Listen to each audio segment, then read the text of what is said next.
볼까요? 오늘 말씀은 에스라입니다. 에스라. 이 에스라 말씀은 시대는 어떤 시대냐면 이스라엘 백성들이 바벨론의 포로로 잡혀갔다가 돌아와서 일어난 바벨론 포로 이후 시기가 에스라의 시대입니다. 우리가 지금까지 봤던 열왕기, 뭐 역대기, 사무엘 뭐 이런 역사서를 보면은 맨 마지막에 어떻게 됐냐면 끝이 바벨론이라는 나라에 이스라엘이 멸망하는 이야기로 끝납니다. 그때 딱 끝나요. 멸망하는 이야기로 끝나고 이 멸망 다음에 일어나는 이야기들이 이제 에스라, 느헤미야, 그리고 학개, 스가랴 뭐 이런 말씀들. 그리고 우리가 예언서로 본다고 한다면 뭐 예레미야, 이사야, 그리고 더 나아가서 다니엘 뭐 이런 말씀도 있어요. 하여튼 이런 말씀들이 이 당시에 일어난 시기고, 그리고 이 일로 인해서 이스라엘 백성들의 생각과 사상들이 조금씩 변하기 시작합니다. 특별히 이제 오늘 본문인 에스라 말씀을 우리가 보면서 이 말씀들 가운데서 어떤 일들이 있었는지, 이 시대 가운데, 이 에스라의 시대 가운데 어떤 일들이 있었는지, 그리고 에스라는 도대체 어떤 메시지를 전했는지 좀 보겠습니다. 그럼 말씀 먼저 한번 볼까요? 에스라 1장 1절부터 4절의 말씀 한번 보겠습니다. 에스라 1장 1절부터 4절. 이거는 그냥 제가 보면서 이야기할게요. 바사왕 고레스 원년에라고 이야기합니다. 근데 우리가 아까 어느 나라에 멸망했다 그랬죠? 바벨론. 그러니까 바벨론 다음에 그 다음에 나오는 나라가 바사입니다. 성경의 바사라는 나라는 역사책으로 보면은 페르시아입니다. 페르시아. 그러니까 바벨론 다음에 페르시아 나라가, 그러니까 강대국들이 계속해서 만들어지는데 이스라엘 백성들은 바벨론 시대에도 노예였고 페르시아 시대에도 노예인 상태입니다. 그 페르시아 시대의 노예, 특별히 고레스 왕 시대에 여호와께서 예레미야의 입으로 하신 말씀을 이루게 하려고 합니다. 예레미야 입으로 이야기한 것은 뭐냐면, 예레미야서에 보면은 어떤 말씀이 나오냐? 이스라엘 백성들이 패망한 이스라엘 백성들에게 예레미야가 이야기를 합니다. 너네들이 70년 뒤에 해방될 것이다. 70년 뒤에 해방될 것이다 라는 메시지를 전하죠. 저번에 한번 말씀을 드린 것 같은데, 여기 계신 분들 70년 뒤에 해방될 거라고 하면은 축복의 메시지인가요? 저주의 메시지인가요? 70년 뒤에 너네들이 노예로 잡혀갈 건데, 노예로 2000km 떨어져 있는 지역으로 노예로 잡혀갈 건데 그 땅에서 70년 뒤에 회복될 거야 라고 한다면, 자, 우리 막내가 정우죠? 그렇죠? 정우재우죠? 정우재우가 70년 뒤에 몇 살이죠? 90입니다. 막내가 90이에요. 막내가 90, 70년 뒤면. 막내가 90이라고 하는 것은 여기 있는 분들은 대부분 세상에 없다는 이야기죠. 그러니까 축복의 메시지가 아닙니다. 축복의 메시지가 절대 아니에요. 근데 그 축복의 메시지가 아니지만 시간이 지나고 그리고 때가 흐르자 어떻게 되죠? 그것이 축복의 메시지로 바뀌기 시작합니다. 그래서 진짜로 70년 뒤에 이 예레미야가 했던 그 예언의 말씀이 실제로 이루어져서 다시 돌아오게 됩니다. 그래서 바사왕 고레스가 야, 너네 가라, 니네 땅으로 가라, 돌아가라 라고 하는 이제 조서를 내립니다. 명령을 내려요. 원래 이거는 말도 안 되는 이야기이긴 합니다. 왜냐면 이스라엘 백성들이 노예로 잡혀갔다는 거잖아요. 노예로 잡혀갔다는 것은 그 땅, 그 시대 가운데 인간이 아니라 물건으로 잡혀간 겁니다. 물건으로 잡혀갔다는 것은 재산이 줄어드는 이야기예요. 재산이 줄어든다고 하는 것은 사람의 입장에서는 말도 안 되는 이야기죠. 근데 그냥 재산이 줄어드는 것도 아니고 오히려 이 돌려보낼 때 성전을 건축하고 성벽을 건축하라고 돈을 보내서 오히려 돌려보냅니다. 말도 안 되는 이야기들이 이뤄지는 거예요. 4절에 보면은, 1장 4절에 보면은 어떻게 이야기하냐? 남아있는 백성들이 살도록 은금과 물건과 짐승으로 도와줘라 라고 이야기를 하면서 오히려 더 챙겨가도록 합니다. 근데 이게 말이 안 되는 이유가 무엇이냐면, 원래는 대부분의 민족들이 이주를 시키는 이유가 그 땅에 남아있으면은 배신할 가능성이 있기 때문이에요. 배신할 가능성이 충분히 있기 때문에. 그냥 자치국으로 놔두면 배신할 가능성이 있기 때문에 수많은 나라들, 특별히 강대국들이 나라들이 이주시켜요. 백성들을. 적어도 1000km에서 2000km 절대로 올 수 없는 공간으로 이주시켜 버립니다. 배신하지 않도록, 반란을 일으키지 않도록. 근데 지금 바사왕, 페르시아 왕은 어떻게 하죠? 고레스는 그 땅으로 이 백성들을 다 돌려보냅니다. 그리고 돌려보내면서 성전도 건축해라, 성벽도 건축해라 라고 돈을 보내는 입장이에요. 그러니까 이 백성들을 인정해주고 있는 겁니다. 자생을 시키고 있어요. 그냥 정말 너무나도 어떻게 보면 이루어질 수 없는 일들이 이루어지고 있습니다. 근데 여기서 그치지 않아요. 7절, 8절 말씀 볼까요? 7절, 8절 말씀 보면 어떻게 이야기했냐? 고레스 왕이 여호와의 성전 그릇을 꺼내요. 어디다가? 자기네들이 이렇게 어떻게 보면은 이렇게 뺏은 걸로 이렇게 모아놨던 창고에 고이고이 모셔놨던 그 모든 것들을 그대로 꺼내서 이스라엘 백성들에게 줍니다. 말도 안 되는 이야기예요, 원래는. 그것을 꺼내는 것은 말도 안 되는 이야기고, 그러니까 자신들이 전쟁에서 승리했다고 하는 증거잖아요. 이 나라의 물건을 빼앗아 왔다는 것은. 근데 그것을 돌려줍니다. 니네 자치권 인정해 줄게. 니네 마음껏 살아. 괜찮아 라고 인정해 주는 이야기예요. 그러니까 이 백성들에게 일어난 일들이 말도 안 되는 이야기들이 이루어지고 있습니다. 그래서 우리가 말씀을 볼 때 한번 생각해 볼 것은, 오늘 본문의 시작의 말씀을 보면서 생각할 것은, 하나님의 일들이 이루어진다고 한다면 그 하나님의 일들이 이루어질 때는 말도 안 되는 이야기들, 우리가 생각하고 우리가 상상하고 우리가 계획한 것보다 더 놀라운 이야기들이 이루어진다라고 하는 겁니다. 우리의 생각을 뛰어넘어서.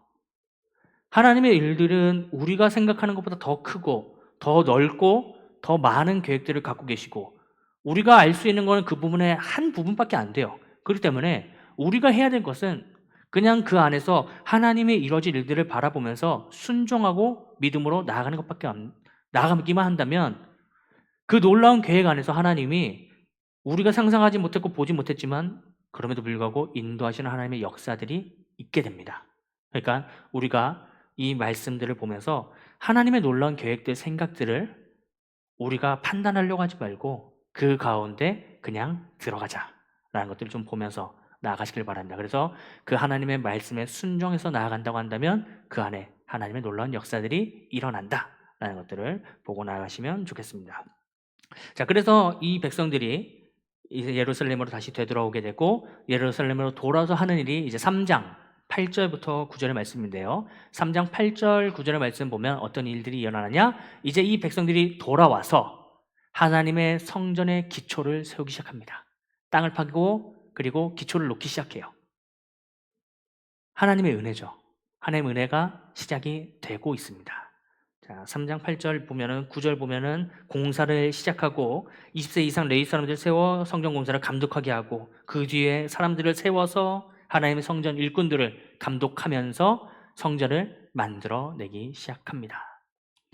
여기까지 보면은 하나님의 은혜가 계속해서 진행되는 거 보이고 있나요? 안 보이고 있나요? 굉장히 보이고 있습니다. 하나님의 은혜가 진행되고 있어요. 근데 우리가 하나님의 은혜가 진행된다고 해가지고 언제나 해피엔딩으로 끝날까요? 그러진 않습니다. 해피엔딩으로 끝나진 않아요. 4장 18절부터 21절은 같이 한번 읽어볼까요? 에스라 4장 18절부터 21절. 18절부터 볼까요? 18절부터. 자, 같이 한번 읽겠습니다. 시작.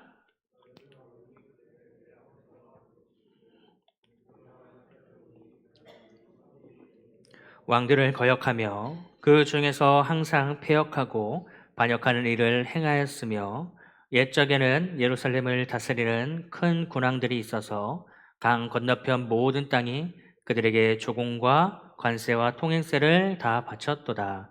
이제 너희는 명령을 전하여 그 사람들에게 공사를 그치게 하여 그 성을 건축하지 못하게 하고 내가 다시 줘서 내리기를 기다리라. 아멘. 하나님의 일들이 진행될 때 보면은 사탄의 일도 동일하게 진행이 됩니다. 그래서 하나님의 성전의 기초를 놓고 성전을 세우기 시작하니까 주위의 사람들이, 특별히 이스라엘 대적들이 일어나기 시작해요. 그래서 요즘으로 이야기한다면 민원을 넣습니다. 바사왕, 바사국에, 그러니까 페르시아 나라에 민원을 넣어요.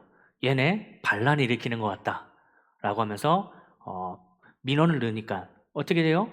민원을 넣으면 어떻게 해야 되죠? 받아야죠. 그러니까 민원을 듣고 맞는 것 같아? 그러면서 공사를 금지시킵니다. 근데 이 공사를 금지시키는 게 처음에는 조금인 줄 알았어요. 짧은 시간인 줄 알았는데 이것이 점점점 길어지게 됩니다. 왜 그러냐면 이 조서가 다시 내려오지 않아요. 공사를 재건하라는 조서가 내려오지도 않고, 두 번째로는 이 백성들끼리 싸웁니다. 이 땅에 남아있던 백성들과 바사왕, 그러니까 바벨론 포로에서 돌아온 백성들 간의 관계가 안 좋아서 서로 싸우기 시작하고, 세 번째로는 이 땅에 가뭄이, 큰 가뭄이, 역사책에서는 3년에서 5년 정도 비가 내리지 않았다라고 이야기를 하더라고요. 하여튼 그 정도의 큰 가뭄이 이 땅에 내리면서 사람들이 성전 건축은 물론 그걸 왜 해? 그냥 내가 먹고 사는 것부터 먼저 신경 쓰자라고 하면서 내 먹고 사는 것부터 중심으로 살아가기 시작합니다. 그래서 이스라엘 백성들이 점점점 성전을 외면하기 시작해요. 그래서 성전은 저 멀리 떨어져 있고 이스라엘 백성들이 자기네 삶을 우선으로 합니다. 그래서 6장 1절부터 4절 말씀 보기 전에 그래서 학개랑 스가랴의 말씀에 어떻게 이야기하냐, 너희는 판벽한 집에 살면서 왜 하나님의 성전을 외면하느냐라는 말씀을 합니다. 여기서 말하는 판벽한 집이란 건 뭐냐면 지붕 있는 집이에요. 지붕 있는 집. 판벽이란 것은 원래는 슬레이트 같은 거를 올린 집이에요. 그러니까 너네는 지붕 있고 편하게 누워 자면서 왜 하나님의 성전은 저 기초만 세워놓고 가만히 놔두느냐라는 학개, 스가랴의 말씀, 예언서들의 말씀, 예언자들의 말씀을 하면서 이 백성들이 회개하고 다시 성전을 건축하려고 합니다. 그러니까 또 어떻게 해요? 또 이제 민원을 넣고, 이제 이번엔 민원을 넣으니까 어떻게 하냐면 이스라엘 백성도 또 민원을 넣습니다. 서로 민원을 넣기 시작해요. 그러다 보니까 6장 1절부터 4절 잠깐 보여주실래요? 에스라 6장 1절부터 4절 보면은, 자, 잘 찾아봐라. 이전에 왕들이 우리나라가 하나님의 성전을 건축한다는 것을 인정한 조서가 있을 거다. 찾아봐라 라고 했더니 그것을 찾았어요. 찾게 됩니다. 원래 찾을 수가 없어요. 왜냐면 민원이 엄청 많을 거 아니에요. 큰 나라니까, 강대국이니까 엄청나게 많은 그런 민원들이 있을 텐데 그 민원 중에서 저 민원을 찾은 거예요. 저 조서를 찾은 거예요. 저 내용을. 그래서 찾아가지고, 그래서 3절에 보면은, 그래서 자, 성전 오케이, 건축 오케이 해라. 4절 보면은, 자, 그 경비 어디서 된다? 왕궁에서 된다. 이미 돈을 받아와서 기초를 세웠잖아요. 그렇죠? 근데 그뿐만 아니라 추가로 돈을 또 주는 거예요. 왕궁에서 추가로 또 돈을 줘서 여호와의 성전을 건축하도록 만들어 놓습니다. 인정해 주고요. 그래서 성전을 건축하기 시작합니다.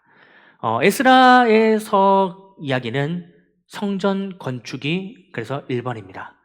하나님의 성전이 완성되는 이야기가 에스라의 말씀에서 두드러지게 나오는 말씀이고, 다다음 주에 볼 느헤미야서에서는 성벽을 건축합니다. 그런 이야기가 좀 나와요. 하여튼 오늘 그래서 에스라서에서 성전을 건축했어요. 그렇죠? 성전. 그러면 성전을 건축했다는 것은 변화가 일어났다는 거예요. 우리의 육체적으로 아니면 환경적으로는 변화가 일어나고 있습니다. 지금 이 성전이 만들어지기 시작하면서 누가 오게 되냐면 에스라가 바벨론에서, 바사에서, 페르시아에서 돌아오게 됩니다. 예루살렘으로. 예루살렘에 돌아오면서 에스라가 본 것은 뭐냐면, 이 땅에 성전이 건축되고 있구나, 환경이 변화하고 있구나를 봐요. 근데 그걸 보면서 뭔가 또 이상한 점이 있습니다. 자, 9장, 에스라 9장 1절, 2절 말씀, 이거 같이 한 번 더 읽을게요. 시작.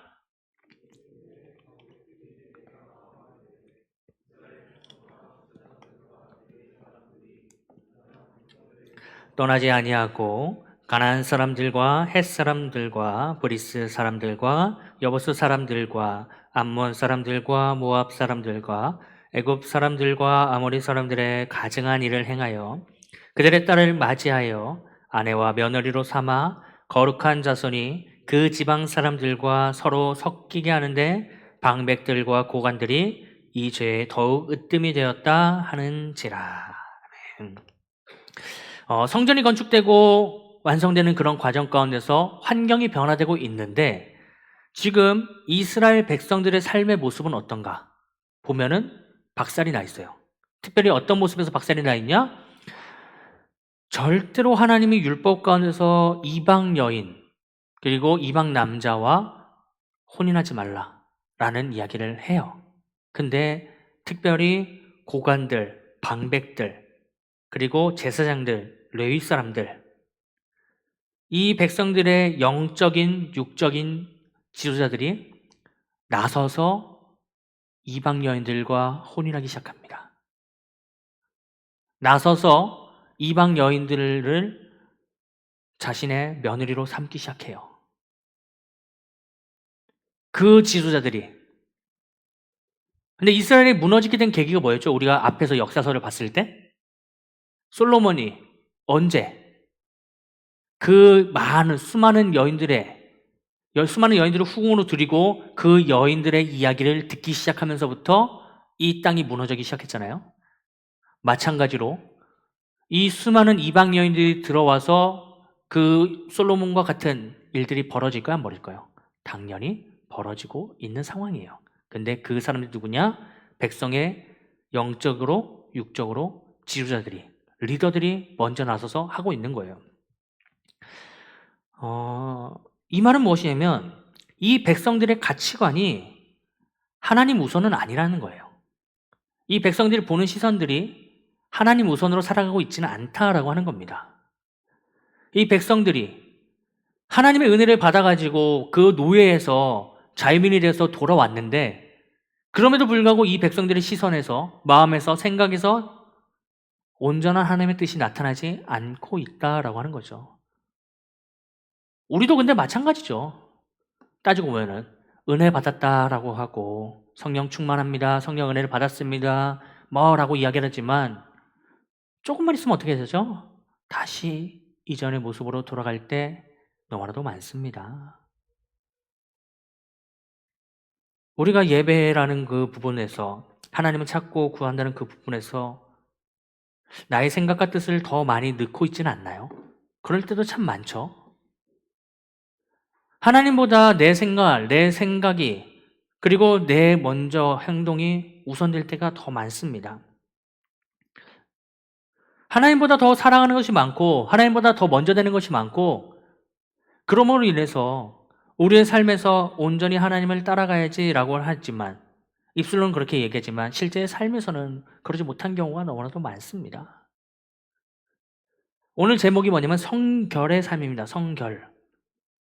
성결이라고 뭐냐면 특별히 기독교 대한성결교회에서 우리가 특별히 가치를 4가지로 이야기해요. 중생, 성결, 신유, 재림 이렇게 4가지를 이야기하거든요. 근데 중생이란 건 무엇이냐면 무골중에 그 다음에 이 삶이란 건 그냥 날생자를 써요. 근데 이게 뭐냐면 다른 뜻이 있습니다. 귀중한 뜻이 있어요. 무골중에 귀중한 중이라는 뜻이 있어요. 그 말은 뭐냐면 내 인생이 하나님을 만나서 구원받아가지고 귀중한 인생이 되었습니다. 소중한 인생이 되었습니다가 중생이에요. 내가 하나님의 자녀가 되었습니다. 그래서 나는 이제 죽는 인생이 아니라 나는 사는 인생이 되었습니다. 내 인생은 그래서 귀중한 인생입니다. 라고 고백하는 게 중생이고요. 성결은 뭐냐면 그렇게 중생의 은혜를 받은 사람의 심령 가운데 뭐가 있죠? 누가 있죠? 하나님이 자리 잡고 있는 거예요. 하나님이 자리 잡고 있기 때문에 그 인생은 누가 이끌고 나가는 거죠? 하나님이 그 인생을 이끌고 나가는 겁니다. 그럼 하나님이 이끌고 나가는 그 인생에서는 깨끗한 모습, 거룩한 모습, 온전한 모습이 나타나야 됩니다. 당연히 나타나야 되는 거예요. 그게 성결입니다. 우리의 삶의 인도자, 우리 삶을 이끄는 분이 우리 삶의 주관자가 누구인가를 고백하는 그 삶의 모습이 성결이에요.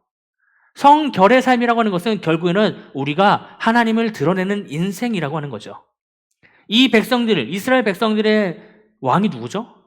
하나님입니다. 태초부터 지금까지 그리고 지금 지나와서 이 시간까지도 우리 모든 삶의 인생의 왕은 하나님이에요. 그렇다면 이 하나님이 이끄는 그 인생은 거룩으로 나가야 됩니다. 행함으로 구원받지는 않습니다.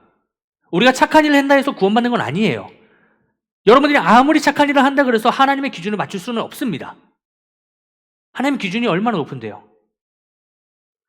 근데 거룩함을 입고 은혜를 받고 중생과 성결의 신유의 은혜를 받은 사람이라고 한다면 그 삶의 모습에서 깨끗한 모습, 온전한 모습, 거룩한 모습은 당연히 나타나야 됩니다.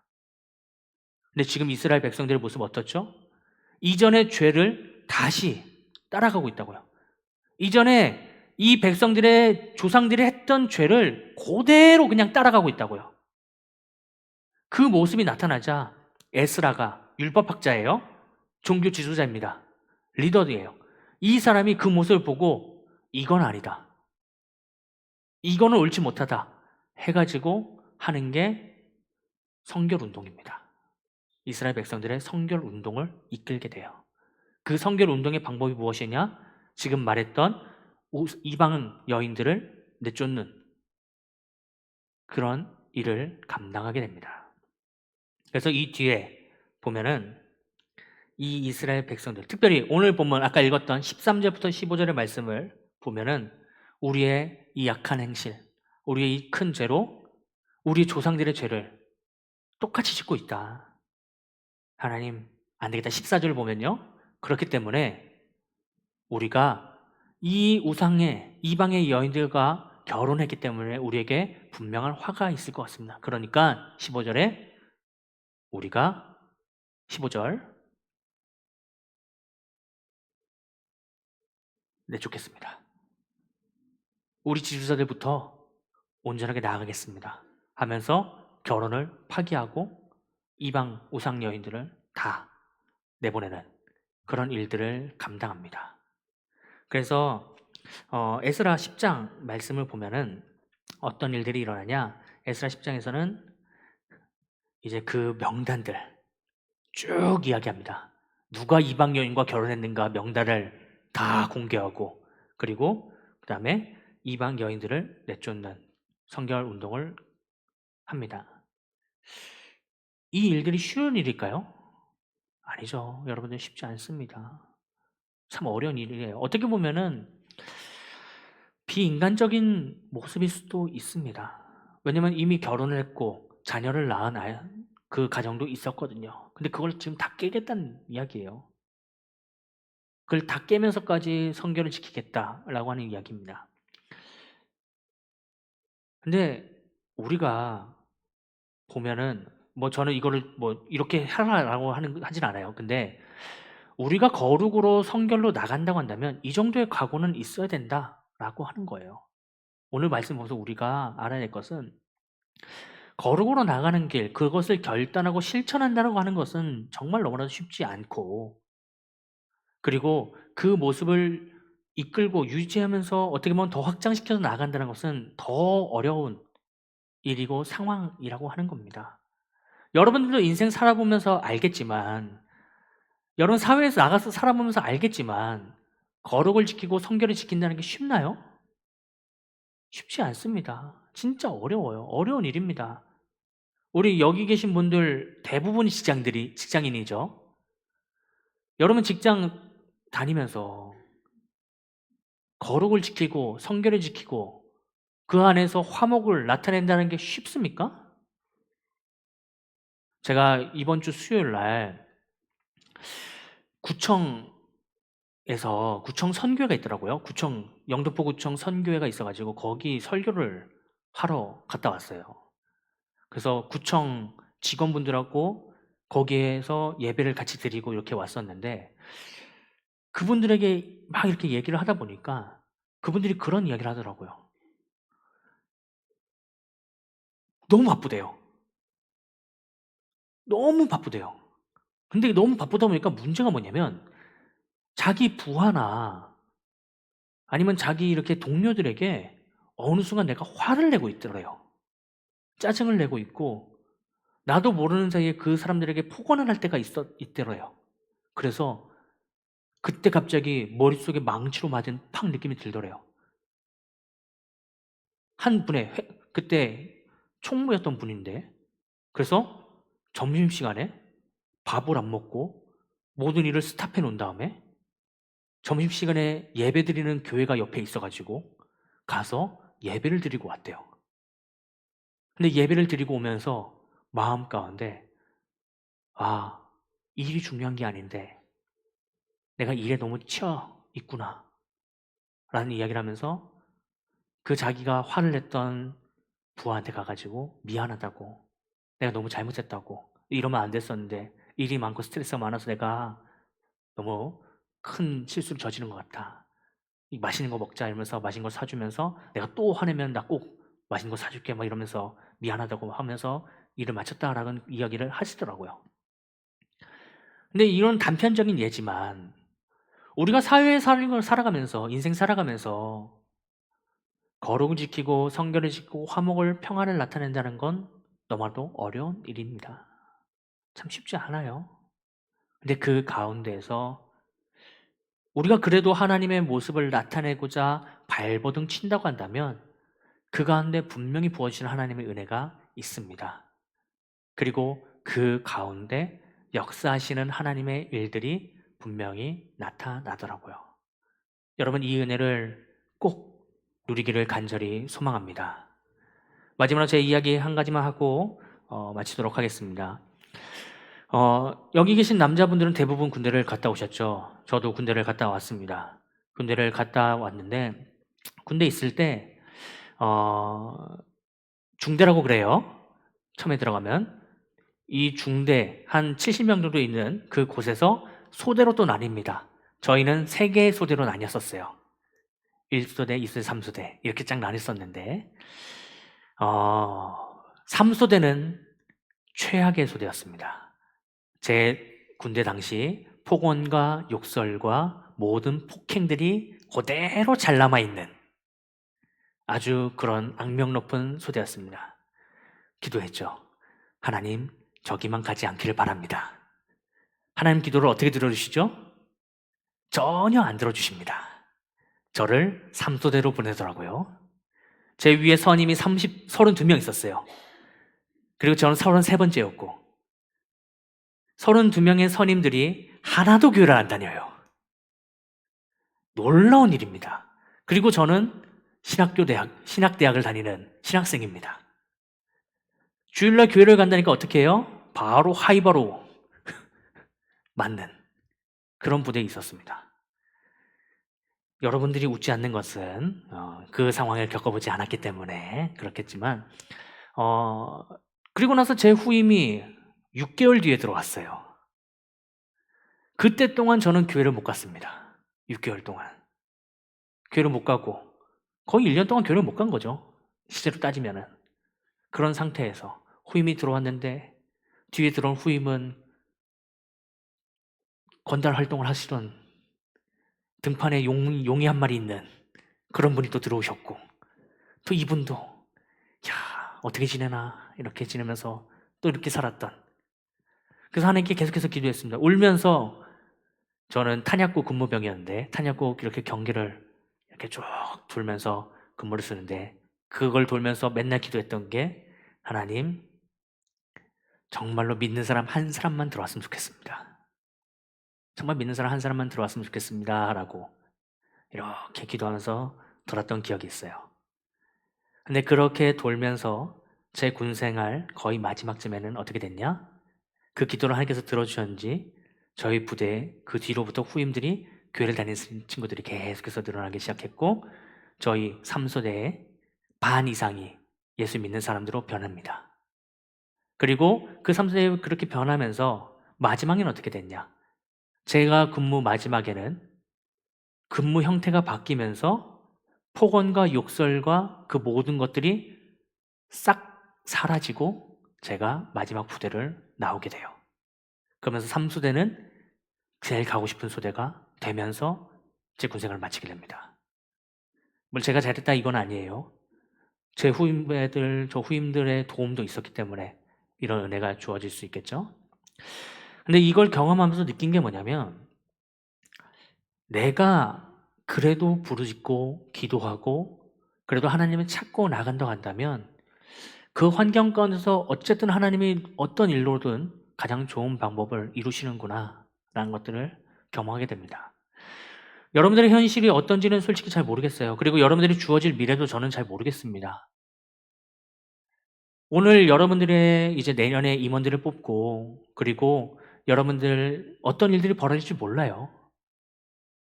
근데 그 상황들 가운데서 제가 소망하는 것은, 여러분들이 담당하는 목회자로서 하나 소망하는 것은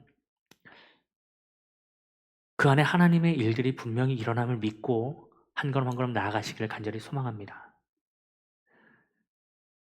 우리 한 사람 한 사람이 정말 하나님의 일들을 바라보면서 나아갔으면 좋겠고, 그렇게 하나님을 바라보면서 나아가는 그 걸음에 분명한 하나님의 일들이 일어날 줄로 믿습니다.